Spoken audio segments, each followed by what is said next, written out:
Hey everyone, today we're going to be diving into 2 RPG horror stories, both of which are about that guys. That guy tends to be a massive problem, but what makes a that guy? They generally tend to be a player that ends up crossing a boundary, one that shouldn't be crossed, but the offender hasn't done enough to be labeled with a massive target. Today, we'll be taking a look at a couple of that guy stories, so sit back and relax as we get into these RPG horror stories.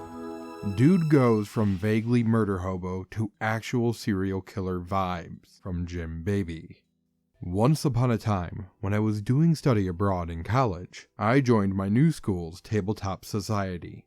I've been playing D&D and Pathfinder for nearly a decade, so I thought this would be a good way to make friends. I wasn't the only girl in the club, but there certainly weren't a lot of us, and I ended up being the only girl in the regular group I played with. Most of the dudes were your stereotypical awkward nerd type, but they were good guys, and after we started playing, and they saw I knew what I was doing, they accepted me as one of them.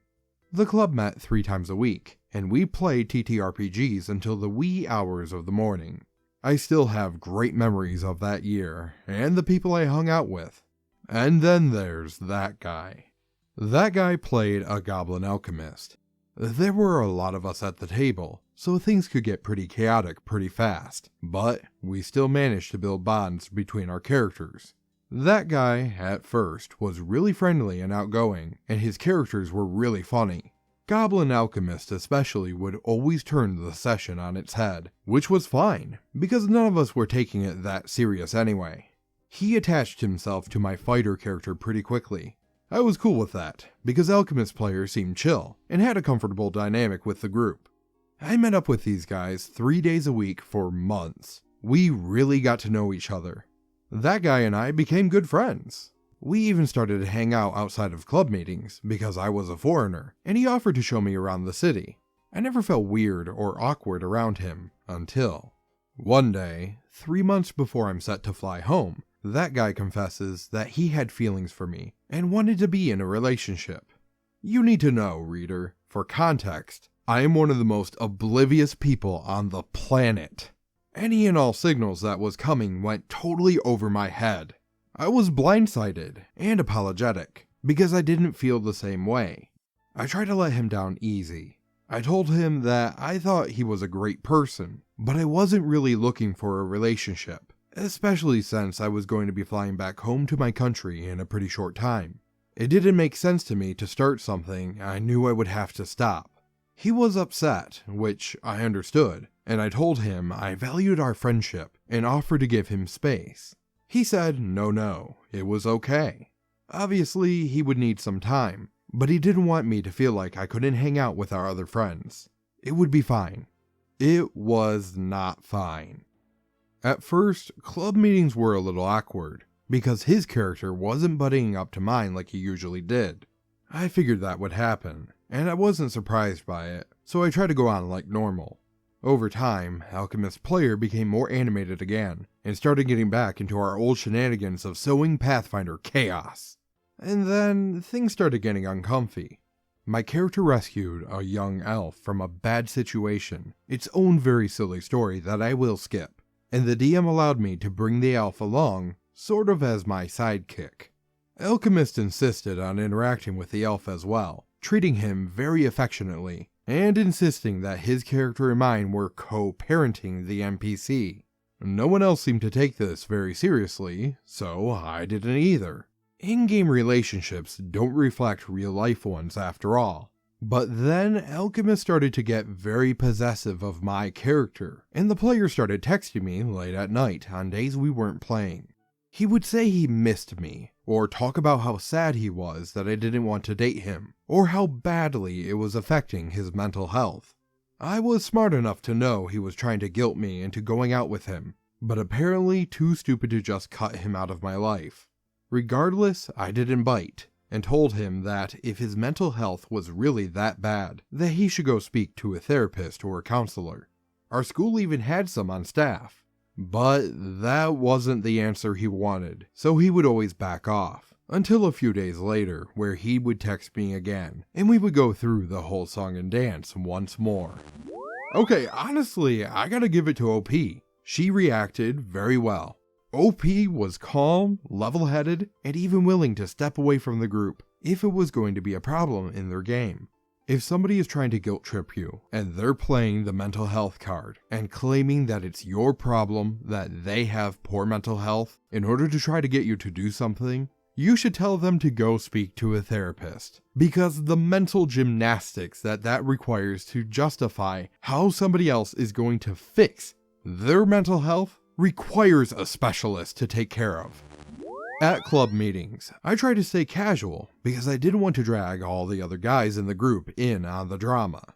We were all adults. We could be friendly and mature around each other, right?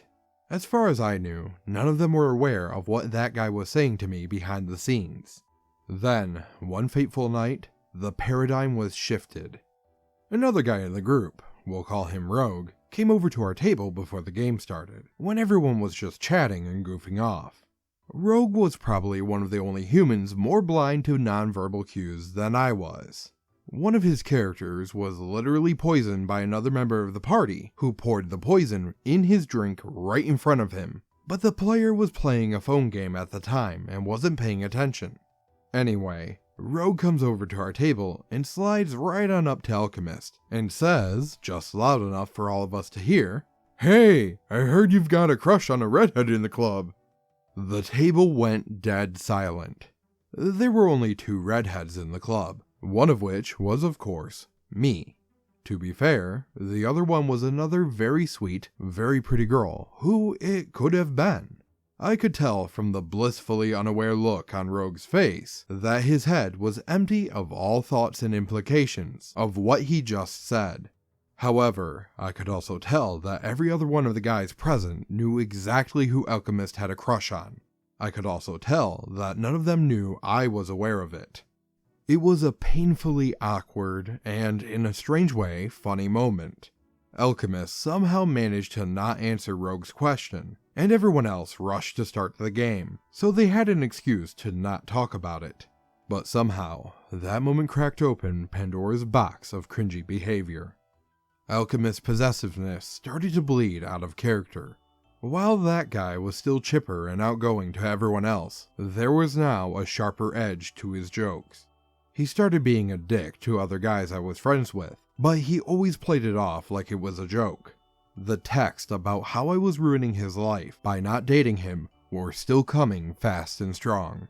Eventually, even my idiotic self had had enough. I told him, firmly, that I was never going to be in a relationship with him, and his behavior made it so I didn't even want to remain friends with him. Should I have continued going back to games with him after that? No, probably not. But the siren song of friendship and TTRPGs was too strong. The breaking point came one literal dark and stormy night. We were taking a pizza break from the game and all just goofing off. I was talking to the orc barbarian, commiserating that he would have to ride his bike home after this in the rain. I made some joke, I don't remember about what, but that guy's loud and manic laughter will be forever imprinted on my brain. I legitimately didn't recognize him when I looked at his face. His smile was so weird and his eyes were so bugged out. Still laughing, like it was a joke, he said that I would probably like him more if he skinned Barbarian alive and wore his skin like a suit. I did not know what to say. I don't think anyone knew what to say to that. Rogue, bless him, looked up from his phone and asked if there was any pizza left. That night, I noped out of the game early, and I was looking over my shoulder the whole bus ride back to my dorm. I blocked that guy's number, and told DM that I was not coming back to any game he was playing in. DM said, "Yeah, that's fair." Thankfully for me, that guy stopped coming around to club meetings as much after that. My game nights went from 3 to 2 a week, which was unfortunate, but not long after that incident, the school year ended, and I flew back home. Over time, I lost touch with my friends from the tabletop club, but thankfully, last I heard, no one had been turned into a skin suit. Sadly to say, this isn't the last time something like this would happen to me, but it was by far the most deranged. TLDR, a sort of chaotic but friendly fellow player admits he had a crush on me, and after getting rejected, threatens to go Buffalo Bill on another player to win my affections.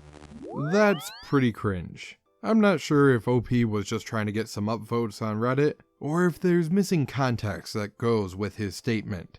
Either way, something about the whole story feels a little bit off. If it's real or not, it's pretty cringe.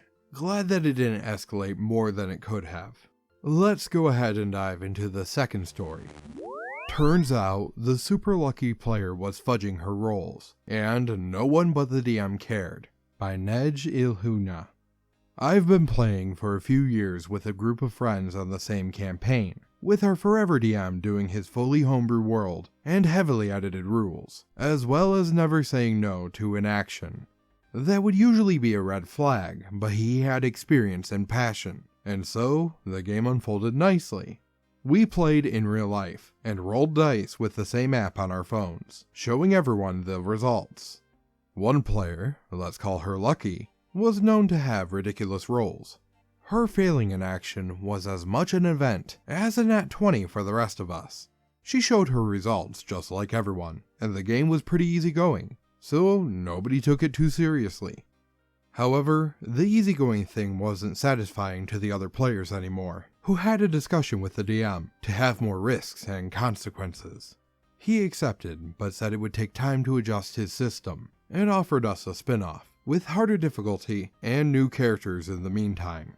That's when Lucky became that guy, and discovered that with a flamboyant character, she could have all the attention all the time. And so she did, with her actions always succeeding with her luck, no matter how detrimental to the party. Think sneaking through a bar in secret, but deciding to do a striptease instead. During combat, she skipped other players' turns to have more glorious actions, and it culminated in, for the very first time, the DM saying no to something. It caused a commotion for at least half an hour, with people debating the real-life physics that would prove that she could, in fact, do it. And when that finally settled down, the worst happened. Lucky had placed her phone in plain view, and the DM saw her roll out of her turn, reach a good roll, and left it there for use later. He confronted her, telling her that she was supposed to roll only when he asked for it, and she replied that she had done that since the beginning, and it was perfectly fine. DM was livid. I was too, even though I had suspected it for a while. What followed was a huge argument with the DM trying to convince her that it was wrong, and her saying that it was fine, with everyone around them trying to calm them down. Lucky ended up sulking. The game was quickly wrapped up, and I thought the group would place the blame on Lucky. But that's not what happened. They expressed confusion as to why the DM was so hurt, and saw no issue with the constant rolls. After years of playing, the DM more or less ghosted us, placing our game in indefinite hiatus. The group is reforming, this time playing 5th edition with one of us as a DM, and Lucky with a character just as flamboyant. At least I know what to expect now. TLDR, Lucky Girl gets greedy with her actions, and wants all the attention. That wears down DM, who discovers that she cheated for years on her rolls. A multi-year campaign is killed, and everyone seems cool with that, starting another campaign with her. OP, why would you do that? Get out of that game, go find new friends, get in contact again with the DM. When everyone is playing together, there is established rules that everyone upholds. Cheating constantly is one of those rules that should not be broken. This problem will not go away, it will get worse. Especially being as the whole group sided with her and abandoned the DM. If you end up going with this group, you're gonna have another RPG horror story, and that will be on you. Pretty cringe, just like Nikocado Avocado. He made the choice to do mukbang videos. He made the choice to be insane about how much he eats. He then complains that he's fat. If you end up playing in this game, you're asking for disaster. But that's at least what I think. I'd love to hear your thoughts down in the comments below. that's gonna do it for today. And until next time, hope you feel inspired.